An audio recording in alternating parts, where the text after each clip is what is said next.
Did you know that there is nothing you cannot forgive if you want to forgive? Let's find out from this incredible story about Sarah and Esther. Madam Rebecca was a comfortable woman who lived in the bustling city of Lagos. She wasn't wealthy, but she had enough to provide a decent life for her two daughters. Rebecca's daughters, Sarah and Esther, were like night and day in her eyes. Sarah, the oldest, had always been quiet and responsible. Esther, the younger, was her mother's shining star, the daughter she doted on endlessly. Madam Rebecca sent Esther to the best school money could buy. Her uniform was always clean and new. The school had bright classrooms, big playgrounds, and all the things children dreamed of. Sarah, on the other hand, was sent to a small school nearby. It wasn't terrible, but it wasn't as good as Esther's. The walls of the classrooms were old and the children had to share their books. Rebecca didn't mind. To her, Esther deserved the best, while Sarah didn't seem to matter as much. One day, both girls had recitals in their school on the same day. Rebecca stood by the door, looking as her mother doted over Esther and prepared her for her own recital. She asked, "Mama, will you come for my recital?" Her mother barely answered. "Mama," she said again, "please, today is also my recital. Would you at least come?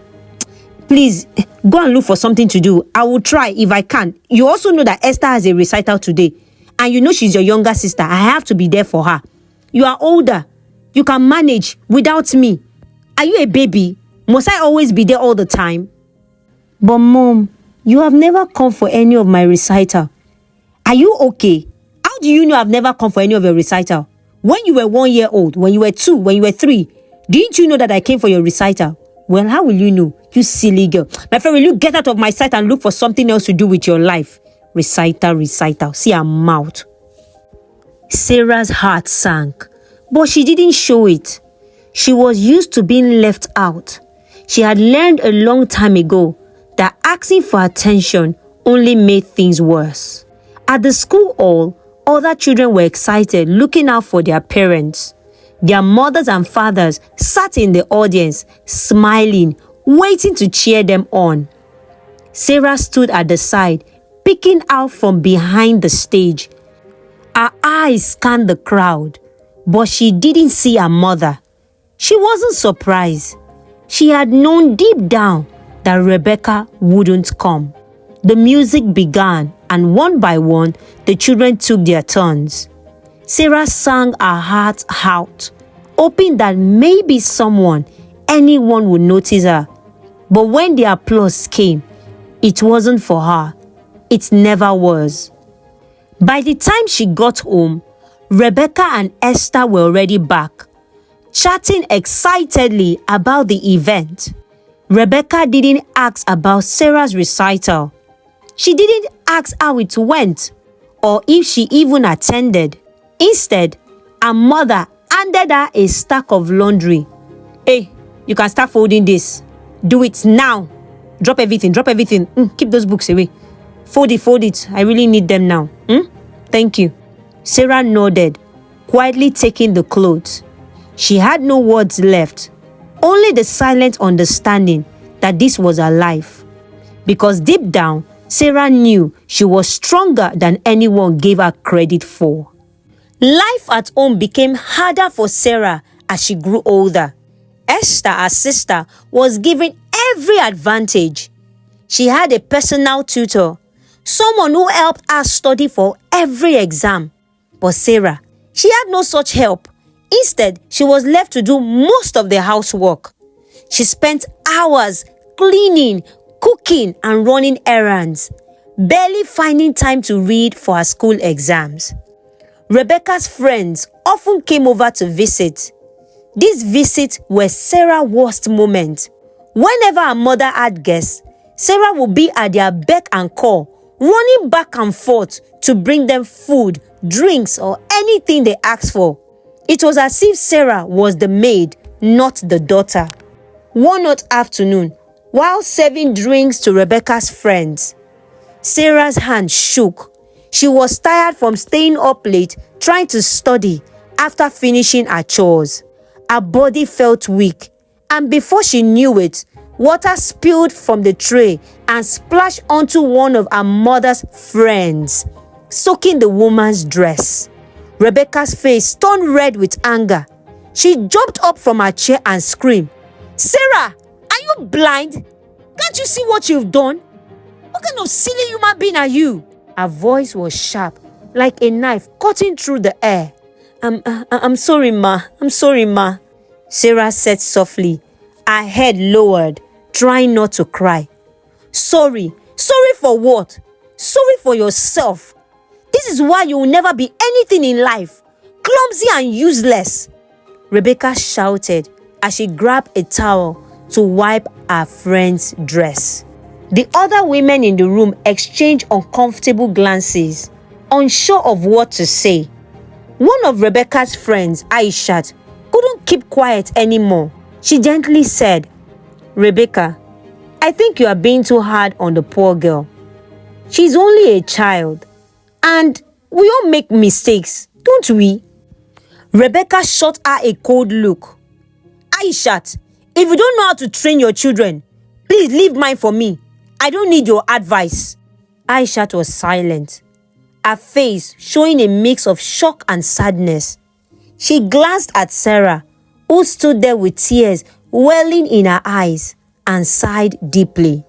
Sarah wasn't a stranger to her mother's harsh words, but some punishments hurt more than others. One incident in particular stood out like a scar on her heart. It was during her final school exams. Sarah had been so busy with her chores that she forgot to put the soup in the freezer. By the time her mother came home, the soup had spoiled. Rebecca's rage was unlike anything Sarah had ever seen. She shouted, "Do you think food grows on trees? You are nothing but a waste. From now on, now listen, you see this spoiled soup? It will be your food for the whole week." Sarah's stomach turned as she looked at the pot of sour-smelling soup. It was spoiled, but her mother forced her to eat it for a week straight. Morning, noon, and night. Sarah ate nothing but that foul soup. Every spoonful made her want to vomit. But she didn't dare complain. She knew it would only make things worse. The smell of the spoiled soup clung to her clothes, her skin. When she went to school, her classmates stayed away from her because of the smell. But Sarah remained quiet. She was used to being ignored, used to being treated like she didn't matter. One day, Aisha visited again. This time when Rebecca was alone with Sarah. She noticed Sarah doing all the housework while Esther sat in the living room painting her nails. "Rebecca, you know I'm your friend. This is not right, oh. Why do you treat Sarah like this? She is your daughter too. You should treat her with love, not like a servant. Please." Rebecca stood up from her chair, her face full of anger. "Aishat, please. I'm only going to say this respectfully because you are my friend. If you do not like the way I run my house, then don't come here anymore. Sarah is my child, and I will do with her as I please. Do you hear me?" Aishat was stunned, but she nodded quietly, understanding that there was no reasoning with Rebecca. She gave Sarah a sad look before leaving the house. After Aishat left, Sarah could still hear her mother's voice echoing in her mind. "Sarah is my child, and I will do with her as I please." No one ever stood up for Sarah after that. They left her to deal with her mother's cruel ways alone. When it was time for the girls to go to university, Rebecca's favoritism became even clearer. Esther, the golden child, was sent abroad to study in one of the best universities. Everything she needed was provided for her: money, clothes, and even the latest gadgets. Sarah, on the other hand, had to stay back in Nigeria to study. Her course was political science, but it seemed like nothing else in her life was going her way. Rebecca hardly ever sent money to Sarah for school. She only gave her the bare minimum and often made Sarah feel like she was a burden. To survive, Sarah had to fend for herself. She took up small jobs around the university, like cleaning houses, washing clothes for people, and sometimes even selling snacks. It was exhausting, but she had no choice. One day, Rebecca had a new idea. "Sarah," she said, her voice cold as usual, "you will work for me in my shop. I need a sales girl. At least you'll be useful for something." "Yes, ma," Sarah answered quietly, knowing there was no point in arguing. Rebecca put her to work in one of her small shops, paying her only a token amount each month. The work was hard, and the pay was laughable, but Sarah needed the money, so she couldn't complain. Even worse, when Sarah missed work because of school exams or assignments, Rebecca would force her to make up for it by working on weekends, both Saturday and Sunday. Sarah's friend Joy noticed how unfairly Sarah was treated. She couldn't believe how Sarah's own mother could be so heartless. "Sarah, this is too much. Me, I can't take it though. How can your mother treat you like this? It's not fair." "I know, but what can I do? She's my mother, and I need the money to get my textbooks." Joy shook her head. "But it's not right. You deserve better." Joy tried her best to help Sarah when she could. She would bring extra food for her, and when Sarah was too tired, Joy would help her study. But despite Joy's support, Sarah's struggles continued. Esther, meanwhile, was living her best life abroad. She graduated earlier than Sarah. Of course, Sarah's 4 years course in political science stretched to 6 years because of frequent strikes at her university. After years of struggle, Sarah finally graduated from university. It was one of the happiest moments of her life. Even though no one in her family came to celebrate with her, she had done it all on her own. Soon after, Sarah got a posting for the National Youth Service Corps. She was placed in a local government office where she worked as an assistant. It didn't take long for her boss, Mr. Benson, to notice her.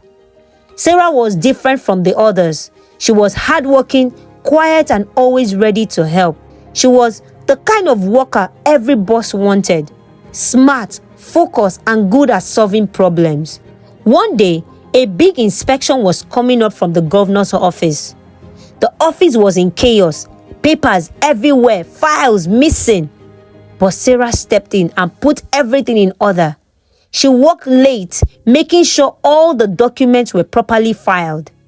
Thanks to her, the inspection went smoothly, and Mr. Benson couldn't stop praising her. "Hey, Sarah, you saved us. Thank you so much. I don't know what we would have done without you." It's not a problem. Thank you, sir." As time passed, Mr. Benson started developing feelings for Sarah. In a few months, Mr. Benson decided it was time to take things further. He wanted to meet Sarah's family and make his intentions known. One evening, Sarah came home and told her mother, Rebecca, the news. "Mama, my boss at work wants to come and see you. He likes me and is serious about a relationship." Rebecca seemed interested at first. "Really? He must be a good man if he sees value in you. When is he coming?" "Next Saturday, Mama. He will be here." Saturday came and Mr. Benson arrived, looking sharp and respectful. He greeted Rebecca and thanked her for raising such a hardworking daughter. Everything seemed to be going well until Rebecca opened her mouth. "So, Sarah didn't tell you she's a dirty girl, did she?" Rebecca said suddenly, her voice cold. Mr. Benson looked confused. I don't understand." Rebecca laughed bitterly. "Oh, she won't tell you." "Of course. Sarah is good at pretending, my son. She might look like a good girl. But don't be fooled. I'm her mother and I will tell you the truth. She used to work at my store, and she used to seduce men who came to my store. always trying to get attention. She's not as innocent as she seemed. Sarah's heart sank. She couldn't believe what she was hearing. Her mother was ruining everything. Rebecca didn't stop there. My other daughter, Esther, she's the one you should be interested in. She studied abroad. She's very smart and classy. I'm surprised you didn't ask about her instead. She's the real treasure in this family. Well, since you've already made your choice, who am I to interfere? Mr. Benson was silent, his face showing disappointment. He looked at Sarah, then at Rebecca. Thank you, madam, for your time, but I think I should leave now. Sarah's eyes filled with tears as she watched him stand up and walk out of the house. Her heart was breaking.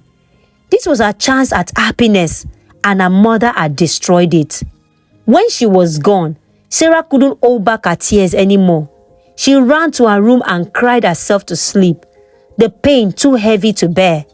The next day, Joy came to see her. Sarah, I heard what happened, Joy said, sitting next to her on her bed. I'm so sorry. Sarah wiped her tears. But why does my mother hate me so much? What did I ever do to her, Joy? You didn't do anything, Sarah. Sometimes people's hearts are just filled with jealousy and bitterness, and they don't even know why. Your mother sees something in you that scares her. But why should she lie to him? Why would she say those things? Because she's afraid, Sarah. Afraid that you will find happiness and Esther won't. But you can't let this break you, eh? Sarah sniffled. It feels like it's breaking me, Joy. He was a good man. Joy placed her hand on Sarah's shoulder. Sometimes, disappointments are blessings in disguise. Maybe Mr. Benson wasn't the one for you after all. Maybe God has something better in store. Sarah sighed. It doesn't feel like it, Joy. It doesn't. I know it's hard right now. But don't give up hope. You are strong. One day, you'll look back at this and you see that it was all for the best. A few months after Sarah's heartbreak, Esther returned home. This time with big news. She brought home a wealthy man named Isaac. He was a tall, handsome businessman, and it didn't take long for Rebecca to take a liking to him. Oh, my dear Isaac, you are welcome to our home.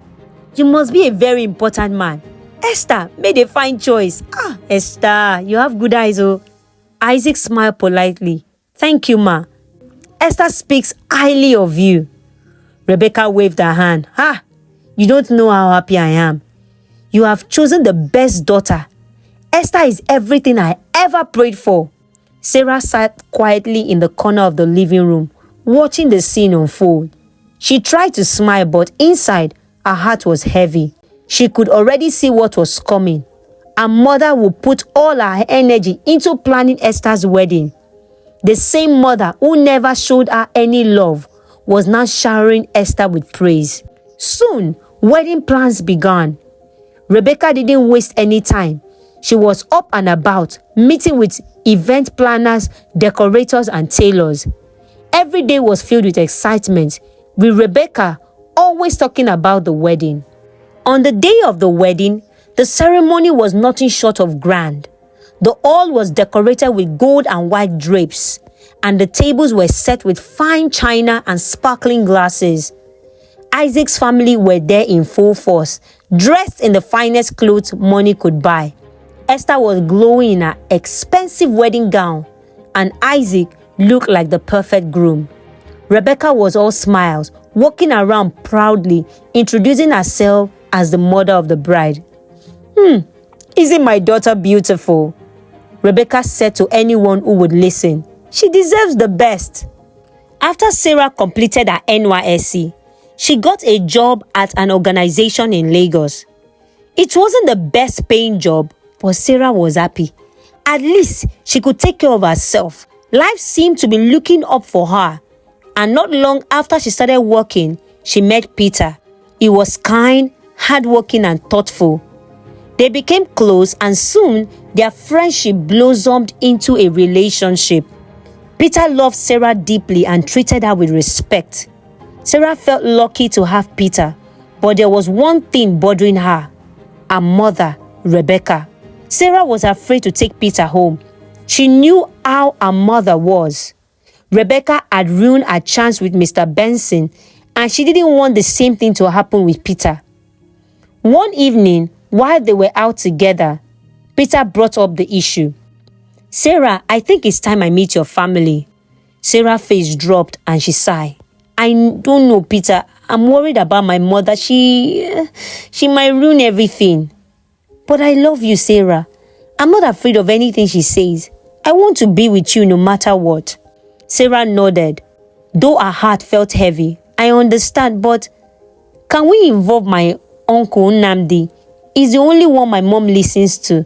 Maybe if he's there, she won't behave badly." Peter smiled. "That's a good idea. I'll support whatever you think is best." A few days later, Sarah reached out to her uncle Nnamdi. He had always been the calm, reasonable one in the family, and he genuinely cared about Sarah. "Uncle, I'm sorry to bother you, but I need your help." "What is it, my dear?" "I've met someone, Peter. He's a good man, but I'm scared to bring him home. You know how my mother is." "Oh, I understand. Don't worry. I'll talk to her. My daughter, you deserve to be happy." The day Peter came to visit, Uncle Nnamdi was already at Rebecca's house. He tried to prepare her for the meeting, but Rebecca seemed uninterested. "So, who is this Peter? Is he another man from the village trying to marry my daughter?" she said, her voice dripping with sarcasm. "No, sister. Peter is a decent man. He loves Sarah and wants to marry her." Rebecca folded her hands. "I'll decide if he's worthy." When Peter finally arrived, Sarah was nervous, but Peter remained calm. He greeted Rebecca respectfully, but she barely looked at him. Uncle Nnamdi was quick to introduce Peter and try to make the meeting go smoothly. "This is Peter, the young man Sarah has been seeing. He works in the city and they've been talking about marriage." Rebecca looked Peter up and down, her expression cold. "So, you want to marry my daughter?" "Yes, ma. I love Sarah and I would like to spend the rest of my life with her." "And what do you do for a living?" Peter explained his job, mentioning that he wasn't wealthy but was working hard to build a future with Sarah. Rebecca's eyes lit with satisfaction. He wasn't rich. That was all she needed to hear. "Well, I don't have any problem with this marriage. If Sarah wants to marry you, then go ahead. I wish you both luck." The wedding day came and it was nothing like Esther's lavish ceremony. Sarah and Peter had a simple, quiet wedding. There was no expensive decorations, no grand venue. Rebecca barely made an appearance. She didn't contribute a single thing, not even a kind word. She left the wedding early without saying goodbye to Sarah or Peter. As Sarah stood by Peter's side, watching her mother leave, a tear rolled down her cheek. Peter held her hand tightly. "It's okay, Sarah. We have each other. That's all that matters." Sarah nodded, trying to smile, but deep down, the pain of her mother's rejection still stung. After the wedding, Sarah and Peter tried to build their life together. It wasn't easy, but they managed. They would visit Rebecca from time to time, bringing small gifts, mostly food items or any little thing they could afford. But Rebecca wasn't satisfied. "Is this what you've brought? You can't even bring something meaningful. Look at what Esther and Isaac brought when they visited.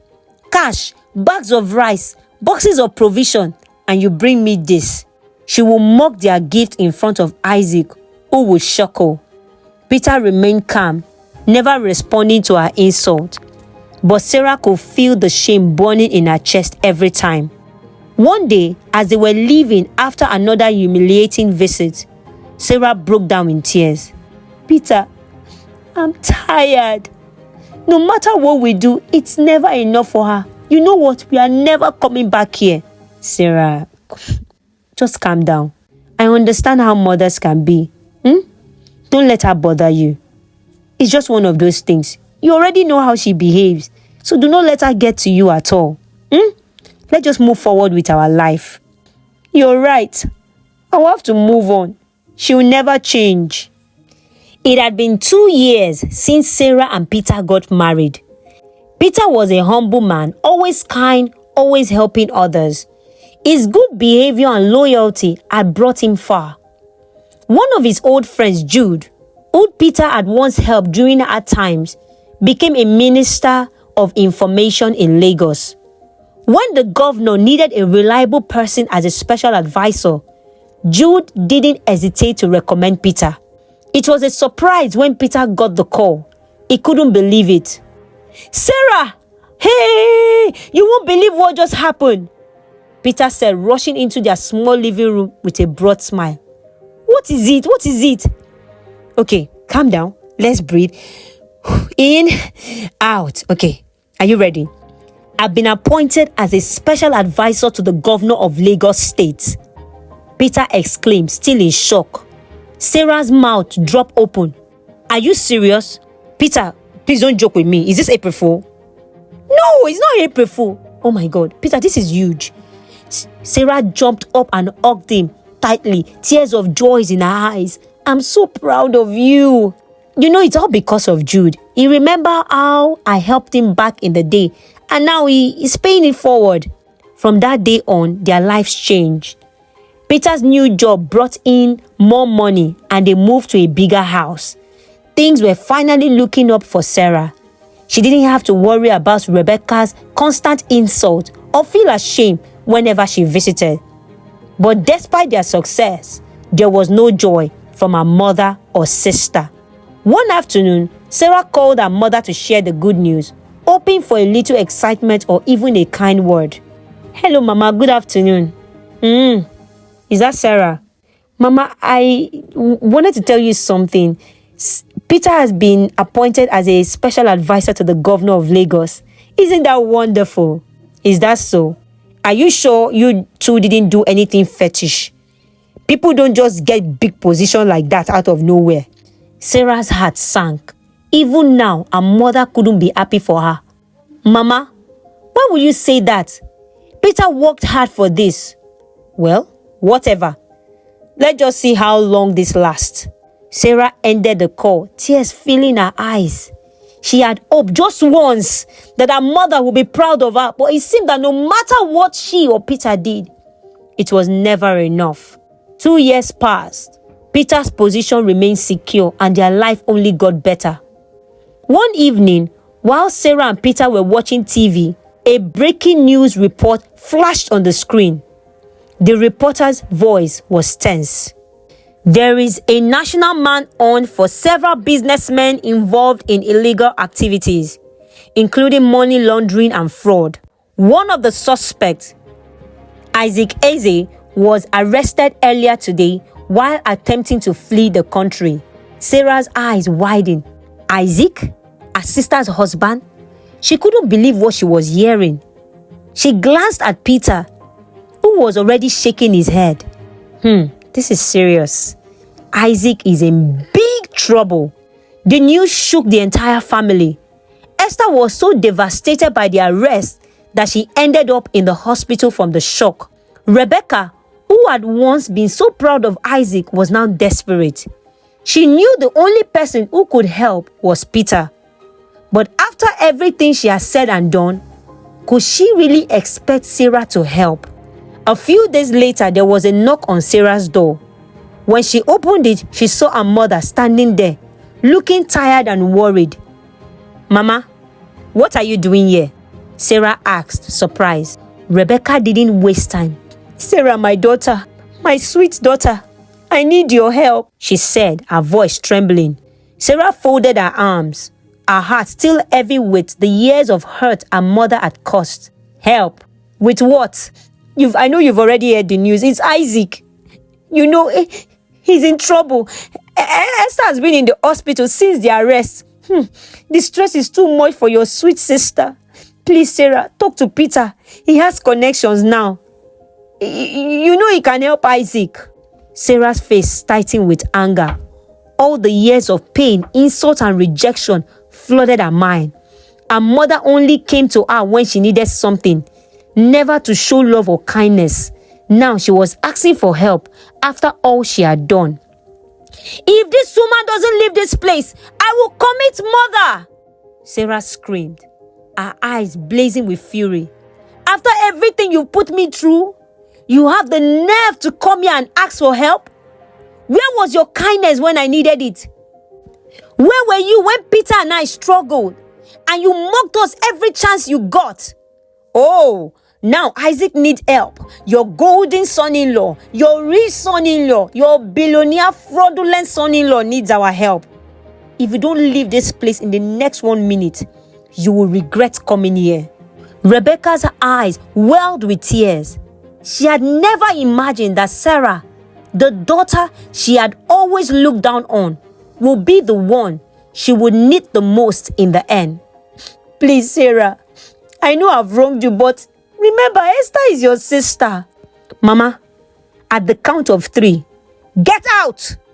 This is your battle, not my battle to fight. With that, she closed the door, leaving Rebecca standing outside broken.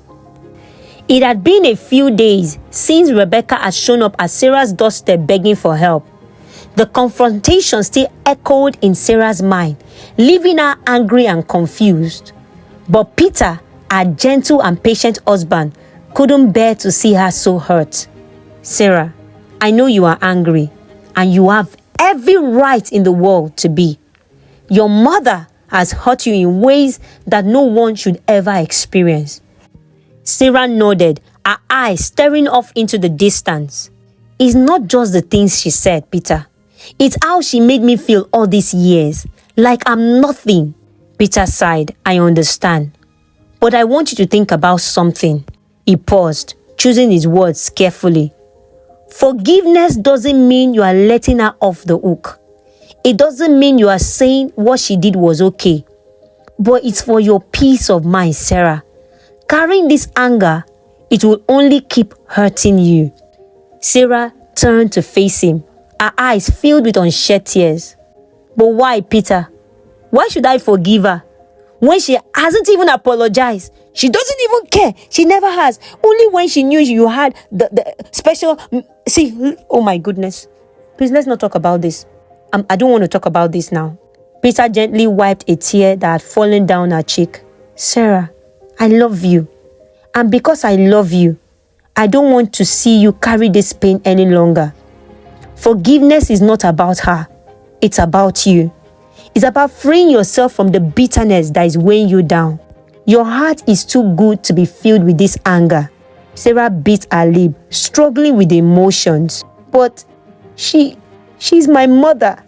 Why did she treat me like this? Peter squeezed her hand. Maybe it's time to find out. Maybe she has her own pain that she has been hiding all these years. Sarah knew it was time to confront her mother, Rebecca. She stood at the entrance of her mother's house, Peter by her side. Today, she wasn't here for a casual visit or small talk.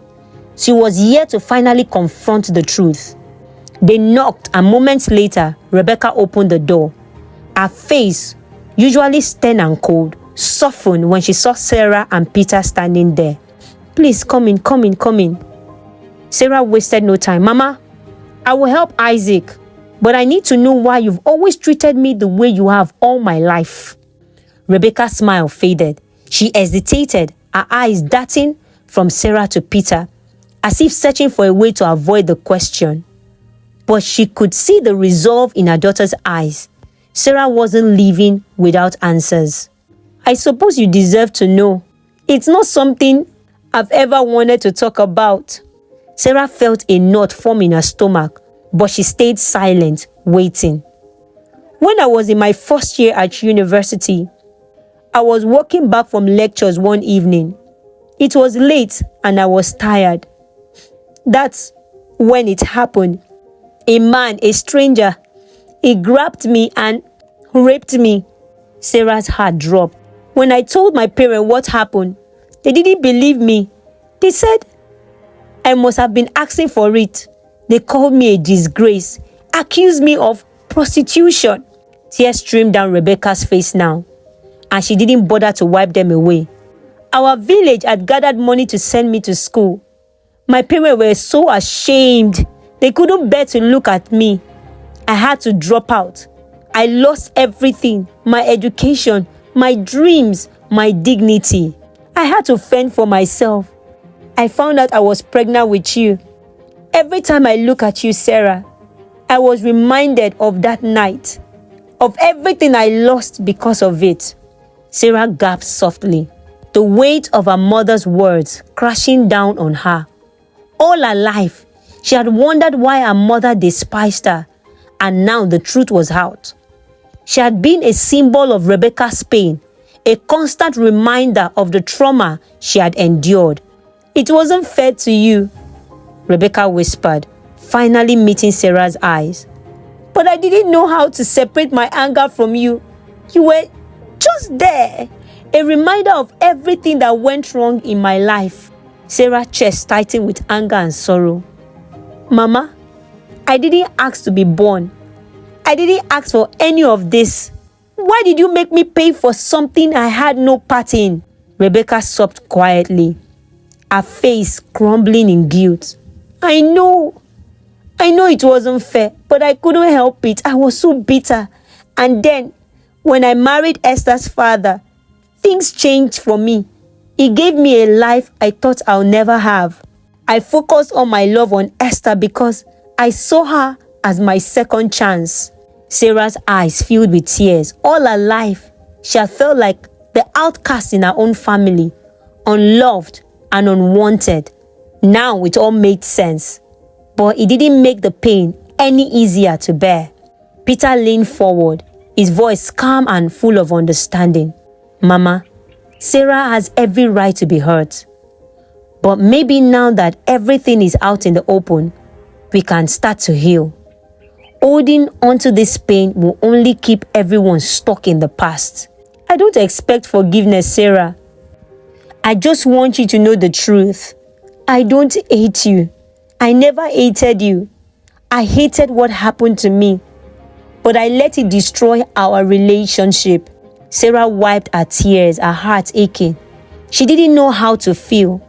Part of her wanted to scream to release all the anger she had been carrying for years. But another part of her felt pity for her mother, for the life she had lost. We will help Isaac, but I need time. I can't just forgive you overnight, Mama. I understand, Sarah. Within a month, Isaac was released from prison, but his businesses were gone. He had to start over from scratch. It wasn't the victory Rebecca had hoped for, but at least Isaac was free. Sarah, though still hurt, decided to start the journey towards healing. She knew it wouldn't be easy, but for her own peace, she needed to try. Peter was by her side every step of the way, reminding her that forgiveness was a process. One afternoon, Esther came to see Sarah. She sat down beside her, looking nervous. Sarah, I owe you an apology. I've been blind to everything you've gone through. I was so caught up in my own world. I didn't see how Mama's actions affected you. Sarah looked at her sister, her emotions still raw, but she could see the sincerity in Esther's eye. It's not going to be easy, Esther. But, I'm willing to try. Thank you, Esther said. For the first time in years, the two sisters hugged, a small step towards mending the broken pieces of their family. Sarah sat on the porch of their home, gazing out at the setting sun. The last few months had been a whirlwind of emotions, anger, sadness, confusion, and even some small glimpse of peace. Peter had been her rock, standing by her through it all, but he knew there was more to be done. One evening, as they sat together after dinner, Peter took Sarah's hand. Sarah, I've been thinking, you've been through so much with your mother. I think it's time you talk to someone who can help you process everything. You mean therapy? Yes, I know it might seem daunting, but I really believe it could help you. You've been carrying this pain for so long. You don't have to carry it alone anymore. Sarah sighed, thinking about it. Therapy wasn't something she had ever considered before. But Peter was right. The weight of her past was too heavy to bear on her own. Okay, I'll go, but only because I trust you. Peter arranged everything. A week later, Sarah found herself sitting in a cozy office with a soft chair and calming music playing in the background. Her therapist, Mrs. Adebayo, was a kind woman in her 50s with a warm smile and gentle eyes. Thank you for coming, Sarah. I know starting therapy can be difficult, but it's a brave step towards healing. Sarah nodded, feeling nervous but ready to take this journey. Over the next few weeks, Sarah opened up about her life, her childhood, the way her mother treated her, and the recent revelations about her mother's past. It was painful, but with each session, she began to understand herself better. You see, Sarah, forgiveness isn't about forgetting. It's about freeing yourself from the hold of the past it has on you. You don't have to excuse what your mother did, but if you can find it in your heart to forgive, you'll be able to heal, said Mrs. Adebayo. Sarah thought about those words often. Could she really forgive Rebecca? Could she let go of the resentment she had held for so long? Meanwhile, Rebecca had been trying to make up for lost time. She would call Sarah often, asking about her day, bringing small gifts, and even cooking her favorite meals whenever they visited. It was awkward at first. Sarah didn't know how to receive this new version of her mother. She was scared. One evening, Sarah sat in therapy pouring out her frustration. You know, Mrs. Adebayo, I will not lie to you. This new version of my mother feels so fake sometimes. I don't know if she's doing this out of guilt, or she wants to kill me, or if she really wants to build a relationship. Mrs. Adebayo listened carefully and then said, Sarah, it's normal to feel conflicted, but remember, Rebecca is also trying to heal in her own way.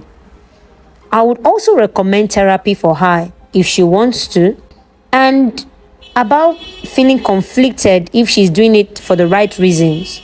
You have the right to feel cautious, but part of your healing process is allowing yourself to receive love, even if it's from someone who has hurt you. You don't have to rush it, okay? Just take it one day at a time. Sarah nodded, letting the advice sink in. Gradually, Sarah began to open her heart to Rebecca's attempts to reconcile. It wasn't easy. Some days were harder than others, but she could see that her mother was genuinely trying. And with Peter's encouragement, Sarah continued to work on forgiving her mother bit by bit. One afternoon, Rebecca came over with a pot of stew, her eyes filled with hope and nervousness. You know, Sarah, I know I can never undo the past, but I want to do whatever I can to make things right. I want us to be a family again. If you don't want me to come to your house, I understand. But please, give me an opportunity to try. Sarah looked at her mother for a long moment, feeling the weight of everything they had been through. It would take time, but she was willing to try. Mama, the truth is I'm not yet there, but I'm working on it, and I'm willing to try if you are. Rebecca's eyes filled with tears, and she nodded. I'm willing, Sarah, I'm willing.